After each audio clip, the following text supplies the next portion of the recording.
o habitual, as catas de viño, os show cookings, os kayaks para navegar polo río, o minisilfes como festival paralelo dentro da programación. E nada, estamos facendo un balance moi positivo a 10 días do festival, porque hai moitas entradas, hai máis que nunca entradas vendidas fora. Temos xente prácticamente de todos os puntos da península, das 4 provincias galegas, de León, de Asturias, de Cataluña, de Canarias, xente que repite, xente que busca escapar un pouco desa seña de festival masivo, masificado, non, o se fese outra cousa, o se fese unha festa, sen colas, sen aglomeración, nun entorno idílico que xa coñecemos.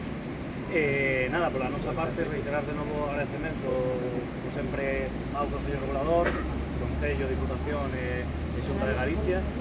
E nada máis, eu paso a Fredo, alcalde do Barco.